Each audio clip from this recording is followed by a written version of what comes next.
মানে চৰকাৰে নিজৰ দুৰ্নীতি কেলেংকাৰী স্বজনটোখন ঢাকিবৰ কাৰণে গোটেই বিষয়টো বিভ্ৰান্ত কৰিবৰ কাৰণে উঠি পৰি লাগিছে। আৰম্ভণিৰে পৰা আমি এই ডিজাইনটো দেখি আহিছিলোঁ।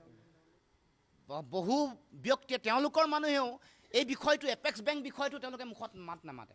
এপেক্স বেংকত যে সেই দিনটোত কোনোবাই প্ৰতিবাদ কৰিছিলে, কোনোবা ৰাজনৈতিক দলৰ ভাতৃ সংগঠন অসম জাতীয় পৰিষদৰ ভাতৃ সংগঠনে প্ৰতিবাদ কৰিবলৈ যাওঁতে সংবাদ গোষ্ঠীয়ে এই বিষয়বোৰ জল পটপটকৈ তথ্য সহকাৰে উদঙাই দেখুৱাৰ কথাটো নাইকিয়া কৰি গোটেই কথাটো সাংবাদিক কেন্দ্ৰিক সাংবাদিকগৰাকীৰ ব্যক্তিগত জীৱন কেন্দ্ৰিক কৰিবলৈ চৰকাৰী যন্ত্ৰ বা তেওঁলোকৰ কিছুমান এজেণ্ট মানুহৰ মাজত মেলি দি এই কাম কৰিবলৈ চেষ্টা কৰিছে। আৰু তেওঁলোকে ইয়াত কেইবাটাও পৰিকল্পনা যে বড়ো বিদ্বেষী কথা কৈছে।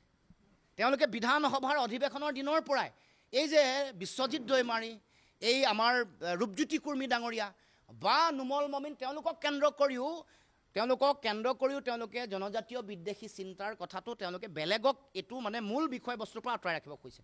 অথচ এই জাতি জনগোষ্ঠীসমূহৰ মৌলিক অধিকাৰ তেওঁলোকে মৌলিক যিবোৰ বিষয় এইবোৰ সমস্যা সমাধান কৰা নাই।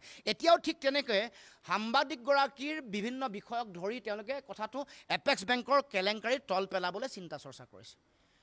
গতিকে আমি ক'ব খোজোঁ যে এপেক্স বেংককে ধৰি যিবোৰ দুৰ্নীতি চলি আছে, কেলেংকাৰী চলি আছে, সেইবোৰৰ বিৰুদ্ধে আমাৰ সংগ্ৰাম চলিছে, চলিব।